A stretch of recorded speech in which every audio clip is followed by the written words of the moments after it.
राज्यातल्या 40 लाख अतिवृष्टी आणि पूरग्रस्त शेतकऱ्यांच्या खात्यात 8,000 कोटी रुपयांची मदत वितरित करण्यात आली असून मदत देण्यासाठी आणखी 11,000 कोटी रुपये वितरित करण्यासाठी आज झालेल्या राज्य मंत्रिमंडळाच्या बैठकीत मान्यता देण्यात आली आहे। राज्य सरकार लवकरच शेतकऱ्यांना सरसकट कर्जमाफी देणार आहे। जो शेतकरी कर्जात बुडालाय, थकीत आहे, पुन्हा कर्ज प्राप्त करू शकत नाहीये, कर्ज भरू शकत नाहीये, अशा शेतकऱ्यांना कर्जमाफी करण्याच्या संदर्भातला निर्णय आम्ही घेतला। शेतकरी बांधवांनो, तुम्ही हातातलं काम 2 मिनिटं बाजूला ठेवा, कारण आजचा विषय तुमच्या बँक खात्यात येणाऱ्या पैशांशी जोडलेला आहे। इतके दिवस पीक विम्याचे पैसे कधी येणार, नुकसान भरपाई खात्यात कधी जमा होणार, नाव यादीत आहे का नाही, हे बघता बघता अनेक शेतकरी कंटाळले होते। कुणी बँकेत जाऊन विचारून आलं, कुणी मोबाईलवर बॅलन्स बघितला, कुणी पैसे आज येतील उद्या येतील असं म्हणत वाट बघत बसले। आता त्या पैशांबद्दल अत्यंत महत्त्वाची माहिती पुढे आलेली आहे, म्हणून जरा तुम्ही नीट लक्ष देऊ नये का। आता काय झालंय, नुकसान भरपाईचे पैसे डीबीटीच्या माध्यमातून थेट तुमच्या बँक खात्यात जमा करायचं काम पुढे चाललंय। म्हणजे पैसे मंजूर झाले, सरकारकडून ते सोडले गेले तर ते थेट शेतकऱ्यांच्या खात्यात पडणार। पण इथे एक गोष्ट आहे, तुमचं बँक खातं बरोबर पाहिजे, आधार त्याला जोडलेला पाहिजे, ई-केवायसी पूर्ण पाहिजे आणि मोबाईल नंबर सुद्धा चालू पाहिजे। यामध्ये तुम्ही जर कुठेही चूक केलेली असेल तर मात्र तुमचा पैसा अडकू शकतो। आता सगळ्यांचेच पैसे एकाच दिवशी पडतील असं समजू नका। काही तालुक्यांचं काम आधी होईल, काही महसूल मंडळात आधी पैसे येतील, 14 जिल्ह्यांमध्ये पुढच्या टप्प्यात काम जाऊ शकतं आणि काही जणांचं खातं आधी तपासलं जाईल। म्हणून फक्त पैसे कधी येणार हे माहीत असणं उपयोगाचं नाही, तुमच्याकडची कामं बरोबर आहेत का हे सुद्धा तुम्हाला बघावं लागेल। म्हणून तुम्ही पुढचा भाग नीट लक्षपूर्वक ऐका। शेतातलं पीक खराब झालं म्हणजे फक्त पीक गेलं असं नसतं, त्याच पिकातून घरचा किराणा निघायचा, मुलांची फी भरायची, खत बियाणं घ्यायचं, औषधं आणायची, डिझेल भरायचं, मजुरी द्यायची, बँकेचा हप्ता भरायचा, सगळं त्या पिकावर चाललेलं असतं। आणि अवकाळी पाऊस झाला, गारपीट झाली किंवा दुसऱ्या कारणाने तुमचं जर पीक गेलं, पीक नष्ट झालं तर तुमच्या घरचं सगळं गणितच बिघडतं। त्यामुळे नुकसान भरपाईचे पैसे हाताशी आले तर शेतकऱ्याला थोडा तरी आधार मिळतो। आता डीबीटी म्हणजे काय असते हे जरा तुम्ही सोप्या पद्धतीने समजून घ्या, तुमच्यासाठी अतिशय महत्त्वाचा विषय।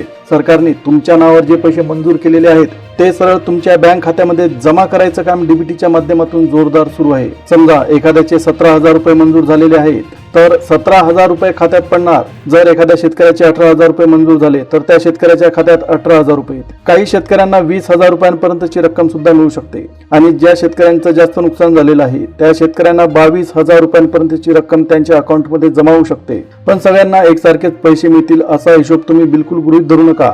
तुमच्या शेताचं किती नुकसान झालेलं आहे, किती क्षेत्राचं नुकसान झालेलं आहे, तुमचं नाव मंजूर आहे का नाही, तुमचं गाव कोणत्या मंडळामध्ये येते, या सगळ्यांवर पैसे कमी जास्त होऊ शकतात। म्हणून शेजारच्या माणसाला जर 18,000 रुपये आलेले असतील तर तुमच्या खात्यात सुद्धा 18,000 रुपये जमा होतील असं गृहीत धरून बसू नका। त्याची नोंद वेगळी असते, तुमची नोंद वेगळी आहे। म्हणून दुसऱ्याच्या खात्यात किती पैसे पडले हे बघण्यापेक्षा तुमच्या खात्यात किती पैसे आलेले आहेत हे पाहणं तुमच्यासाठी अत्यंत महत्त्वाचं आहे। आता लक्षात घ्या शेतकरी बांधवांनो, सगळ्यात आधी सरकारने जिंतूर तालुक्यामध्ये पैसे जमा करायचं ठरवलेलं आहे। जिंतूर तालुका आणि आपला धानोरा महसूल मंडळासाठी सरकारने 12,64,00,000 रुपयांचा निधी मंजूर केला, अशी अत्यंत महत्त्वाची माहिती पुढे आली। म्हणजे इकडच्या शेतकऱ्यांना नुकसान भरपाई द्यायची म्हणून चांगली मोठी रक्कम ठेवण्यात आलेली आहे। 5 कोटी नाही, 7 कोटी नाही तर 12,64,00,000 रुपये पात्र शेतकऱ्यांच्या खात्यामध्ये जमा करायचं काम अतिशय वेगाने सुरू होणार आहे। आता जर तुम्ही जिंतूर तालुक्यातील शेतकरी असाल तर फक्त गावात पैसे येणार असं म्हणून चर्चा ऐकत बसू नका। तुम्ही सगळ्यात आधी तुमच्या बँकेत जा, तिथे जाऊन तुम्ही तुमचं खातं तपासा, तुमचा आधार जोडलेला आहे का हे सुद्धा तुम्ही चेक करा, मोबाईल नंबर बरोबर आहे का नाही, ई-केवायसी झालेली आहे का हे सगळं तुम्ही पूर्ण डिटेलमध्ये चेक करा। कारण तुमचं जर नाव मंजूर असलं आणि पैसे सरकारकडून सोडण्यात आलेले असले तरी सुद्धा जर तुमच्या खात्यात एखादी मोठी चूक असेल तर मात्र तुमच्या खात्यामध्ये पैसे जमा होणार नाहीत। त्यामुळे या सगळ्या गोष्टींकडे तुम्ही व्यवस्थितपणे लक्ष द्या। आता बऱ्याच शेतकऱ्यांचा जो घोळ आहे तो घोळ याच ठिकाणी होतो, एकाच गावात 2 जणांचे पैसे येतात, तिसऱ्याचे पैसे येत नाही, मग तो म्हणतो त्याचे पैसे आले माझे का आले नाही। मग बँकेत गेल्यावर कळतं की आधार लिंक नाही, मोबाईल नंबर जुना आहे, ई-केवायसी बाकी आहे। म्हणून आधीच तपासा, नंतर धावपळ करण्यापेक्षा आजच ही कामं तुम्ही पूर्ण करून टाका। शेतकरी बांधवांनो, यानंतर आपल्या महाराष्ट्र सरकारने अजून एका तालुक्याची निवड केलेली आहे आणि तो तालुका आहे सेलू तालुका। जर तुम्ही सेलू तालुक्यातील शेतकरी असाल तर तुमच्यासाठी अत्यंत महत्त्वाची बातमी पुढे आली।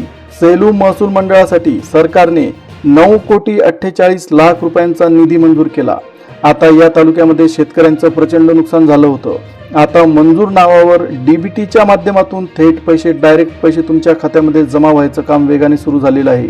आता यामध्ये काही शेतकऱ्यांना 17,000 रुपयांचा निधी मिळेल, काही शेतकऱ्यांना 20,000 रुपयांपर्यंतचा निधी मिळू शकतो। जर तुमचं जास्त नुकसान झालं असेल तर मात्र तुमच्या खात्यात 22,000 रुपयांपर्यंतची रक्कम येऊन पडेल।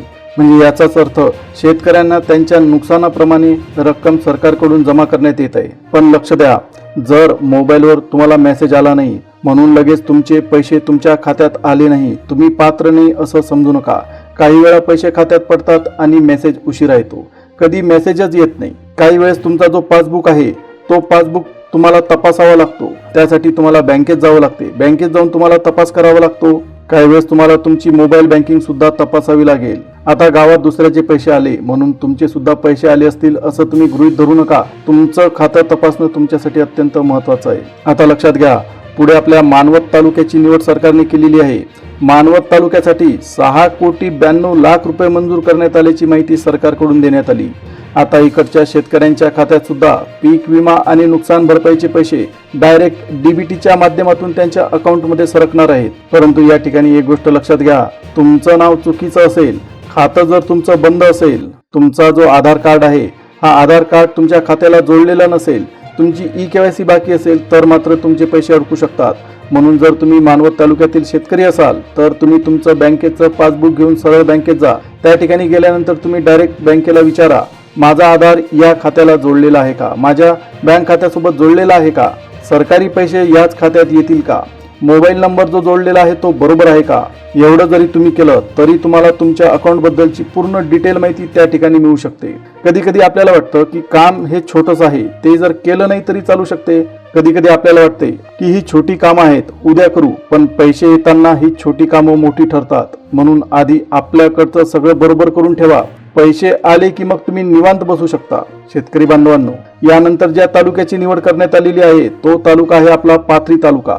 जर तुम्ही पाथरी तालुक्यातील शेतकरी असाल तर तुमच्यासाठी अत्यंत आनंदाची बातमी पुढे आली। आता पाथरी सोबत सिंदखेड, साई बाजार आणि वानोळा या 3 मंडळांसाठी सरकारने 21,35,00,000 रुपयांचा निधी मंजूर केला। आता ही रक्कम खूप मोठी आहे, त्यामुळे या भागातील बऱ्याच शेतकऱ्यांना पैसे मिळू शकतात। पण आता इथे एक गोष्ट नीट लक्षात घ्या, फक्त गावाचं किंवा तालुक्याचं नाव आलं म्हणजे त्या भागात प्रत्येकाच्या खात्यात एकाच दिवशी पैसे पडणार नाहीत। तुमचं नाव मंजूर पाहिजे, नुकसानाची नोंद पूर्णपणे झालेली पाहिजे, तुमचं खातं एकदम बरोबर पाहिजे, तुमचा जो आधार कार्ड आहे हा तुमच्या खात्यासोबत जोडलेला पाहिजे, त्यासोबत सगळ्यात महत्त्वाचं म्हणजे तुमची ई-केवायसी पूर्ण पाहिजे। जर तुम्ही या सगळ्या अटी पूर्ण केलेल्या असतील तरच तुम्ही निश्चिंत राहू शकता। आता यानंतर आहे अत्यंत महत्त्वाचा आपला जिल्हा, विदर्भातला जिल्हा अकोला जिल्हा। आता अकोला जिल्ह्यामध्ये मार्च महिन्यामध्ये अवकाळी पावसाने सगळ्या शेतकऱ्यांची शेती अक्षरशः झोडपून काढली, प्रचंड मोठं नुकसान झालं। त्या शेतकऱ्यांसाठी आपल्या सरकारने 4,27,00,000 रुपयांचा निधी मंजूर केला। ज्या शेतकऱ्यांचं नाव मंजूर यादीमध्ये आलेलं आहे त्यांच्या खात्यात नुकसान भरपाई किंवा अनुदानाचे पैसे पाठवायचं काम आता युद्ध पातळीवर सुरू झालेलं आहे। पण त्यासाठी अत्यंत महत्त्वाची आहे ती ई-केवायसी, त्यामुळे तुम्ही ई-केवायसी पूर्ण करून घ्या। जर केली नसेल तर ती तातडीने पूर्ण करा, नाहीतर तुमचे पैसे यायला उशीर होऊ शकतो किंवा तुमच्या अकाउंटमध्ये पैसे जमा होणारच नाहीत। आणि अकोला जिल्ह्यात सगळ्यांना सारखी रक्कम भेटणार नाही हे सुद्धा लक्षात घ्या। कुणाच्या खात्यावर 10,000 रुपये येतील, जर तुमचं नुकसान कमी झालेलं असेल तर तुम्हाला 10,000 रुपये भेटतील। जर तुमचं नुकसान हे खूप जास्त झालेलं असेल तर 17,000 पर्यंतची रक्कम येऊ शकते। आणि जर तुमचं नुकसान हे प्रचंड मोठ्या प्रमाणात झालेलं असेल तर तुम्हाला 20,000 किंवा 22,000 रुपयांपर्यंतची रक्कम तुमच्या अकाउंटमध्ये जमा होऊ शकते। म्हणून पुन्हा सांगतो, शेजाऱ्याच्या खात्यात किती पैसे आले यावर तुमचे पैसे ठरवू नका। तुमच्या शेताचं नुकसान किती दाखवलं गेलं आहे, तुमचं नाव मंजूर आहे का, ते तुम्हाला सगळ्यात आधी बघावं लागेल। आता पीक विम्यासोबत अतिशय आनंदाची बातमी सरकारकडून देण्यात आली। ज्या शेतकऱ्यांना पीक विमा भेटणार आहे, जे शेतकरी पात्र आहे अशा शेतकऱ्यांना आता पीक विमासोबत 50,000 रुपयांचं अनुदान देण्याची घोषणा सुद्धा आपल्या महाराष्ट्र सरकारने केली आहे। पण यासाठी आपल्या सरकारने काही अटी ठेवल्या। ज्या शेतकऱ्यांचं नाव मंजूर झालेलं आहे त्या शेतकऱ्यांना 50,000 रुपयांपर्यंतचं अनुदान आपल्या सरकारकडून मिळू शकते। आता हे पैसे सुद्धा डायरेक्ट डीबीटीच्या माध्यमातून तुमच्या खात्यात जमा होऊ शकतात, पण फक्त 50,000 रुपये मिळणार। एवढं ऐकून तुम्ही शांत बसू नका, तुम्हाला अत्यंत महत्त्वाची 2 कामं पूर्ण करायची आहेत। ती सर्वात आधी बघा, तुमचं पहिलं काम म्हणजे ई-केवायसी पूर्ण करणं। जर तुम्ही ई-केवायसी पूर्ण केली नसेल तर ती तात्काळ पूर्ण करून घ्या. त्याच्यानंतरचं अत्यंत महत्त्वाचं काम म्हणजे तुमचं जो आधार कार्ड आहे हा आधार कार्ड तुमच्या बँक खात्याला जोडलेला असला पाहिजे. जर जोडलेला नसेल तर तुम्ही बँकेत जाऊन आधार कार्ड बँक खात्याला जोडून घ्या. आणि त्यासोबत अजून एक महत्त्वाचं काम म्हणजे तुमचा जो मोबाईल नंबर आहे हा मोबाईल नंबर बरोबर आहे का हे सुद्धा तुम्ही तपासा. ही कामं जर तुम्ही पूर्ण केलेली नसतील तर मात्र तुमचे पैसे अडकून पडू शकतात. तुमच्या खात्यामध्ये पैसा जमाच होणार नाही. म्हणून आज नाही उद्या, उद्या नाही परवा असं म्हणत बसू नका. वेळ मिळाला की लगेच बँकेत जा किंवा एखाद्या सेवा केंद्रात जाऊन तुम्ही हे सगळं तपासून घ्या. आता शेतामध्ये जेव्हा तुम्ही पेरणी करता त्यावेळेस पेरणीला उशीर झाला तरी सुद्धा नुकसान होतं. त्याच पद्धतीने इथे सुद्धा होतं. कागदांची कामं जर तुम्ही वेळेत पूर्ण केली नाहीत तर तुमचं नुकसान ठरलेलं आहे. तुम्हाला नंतर बँकेच्या फेऱ्या माराव्या लागतात. म्हणून आधीच काम करून ठेवा. आता त्यानंतरचं महत्त्वाचं काम म्हणजे तुमचं NPCI मॅपिंग. NPCI मॅपिंग नाव ऐकलं तरी सुद्धा बरेचसे शेतकरी घाबरतात, पण त्यामध्ये असं मोठं काहीही नाही. बँकेमध्ये सरळ एवढंच विचारा, माझ्या आधारवर सरकारी पैसे या खात्यात येतील का? तिथला माणूस तुम्हाला लगेच चेक करून सांगेल. हे काम इतकं सोपं आहे. आता आपल्या समोर अत्यंत महत्त्वाचा विषय आणि तो आहे कर्जमाफीचा विषय. आता 62,000 शेतकऱ्यांसाठी 6,000 कोटी रुपये आपल्या महाराष्ट्र सरकारने वर्ग केलेले आहेत. काही शेतकऱ्यांना 2 लाख रुपयांपर्यंतची कर्जमाफी मिळू शकते. पण आता इथे जरा तुम्ही लक्ष देऊन ऐका. आपला जो पीक विमा असतो हा पीक विमा पूर्णपणे वेगळा. त्याच्यानंतर जी नुकसान भरपाई तुम्हाला भेटणार आहे ही नुकसान भरपाई सुद्धा पूर्णपणे वेगळी असते. आणि जे 50,000 रुपयांचं अनुदान तुमच्या वाट्याला येणार आहे ते अनुदान सुद्धा वेगळं. आणि कर्जमाफी जी असते ती कर्जमाफी सुद्धा पूर्णपणे वेगळी असते. तुम्ही सगळ्या गोष्टी एकच समजू नका. गावात कुणाला एका योजनेचे पैसे आले म्हणून आपल्याला सुद्धा तितकेच पैसे मिळतील अशातला भाग नाही. शेतकऱ्यांचा एकच प्रश्न होता, माझे पैसे कधी येणार? पण फक्त पैसे कधी येणार हे माहीत असणं उपयोगाचं नसतं. तुमचं नाव मंजूर आहे का? तुमचं खातं बरोबर आहे का? कागदपत्र पूर्ण आहेत का? हे सुद्धा तितकंच महत्त्वाचं आहे. आता शेतकरी बांधवांनो, सरकारने परभणी जिल्ह्याची निवड सुद्धा पीक विम्यासाठी केलेली आहे. कारण जिंतूर, सेलू, मानवत आणि पाथरी हे तालुके याच भागातले आहेत. आता परभणी जिल्ह्यात राहिलेले पीक विमा आणि नुकसान भरपाईचे पैसे देण्याचं काम सुरू झालेलं आहे. म्हणून परभणी मधले असाल, तुम्ही परभणी जिल्ह्यात शेती करत असाल, म्हणून जर तुम्ही परभणी जिल्ह्यातले शेतकरी असाल तर आपल्या गावाची, मंडळाची आणि खात्याची माहिती नीट बघा. कुणाच्या म्हणण्यावर लगेच विश्वास ठेवू नका, स्वतः तपास करा. आता या पद्धतीने सरकारने 14 जिल्ह्यांची निवड पीक विमा आणि नुकसान भरपाईसाठी केलेली आहे. पण याचा अर्थ आजच सगळ्या 14 जिल्ह्यांमध्ये पैसे जमा होतील असं नाही. जर तुम्ही या जिल्ह्यातले शेतकरी असाल तर कागदपत्र बरोबर ठेवा, बँकेचं खातं तपासा. नंतर काम सुरू झालं की सगळ्यांच्या खात्यात पैसे येतात पण तुमचं खातं मात्र रिकामं राहते. आता आपल्या समोर 12 कोटी, 9 कोटी, 6 कोटी आणि 21 कोटी सारखे मोठे आकडे ऐकायला येतात. पण त्या आकड्यांच्या मागे शेतकऱ्यांचं खरं नुकसान लपलेलं आहे. कुणाच्या शेतात पाणी साचलं, कुणाचा कापूस गेला, कुणाचं सोयाबीन खराब झालं, कुणाचा भुईमुग खराब झाला, कुणी कर्ज काढून पेरणी केली आणि डोळ्यांसमोर त्याचं पीक गेलं.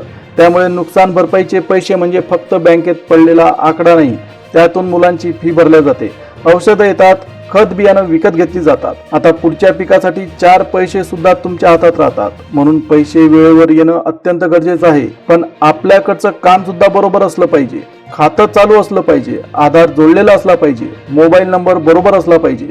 नावात जर चूक असेल तर ती चूक तुम्ही लगेच दुरुस्त केली पाहिजे. आणि जर ई-केवायसी पूर्ण नसेल तर तुम्ही ई-केवायसी सुद्धा पूर्ण केली पाहिजे. कुठे चूक असेल तर ती तुम्ही लगेच दुरुस्त करा. पासबुक, आधार कार्ड आणि मोबाईल घेऊन बँकेत जा. तिथे सरळ विचारा, माझ्या खात्यात सरकारी पैसे येतील का?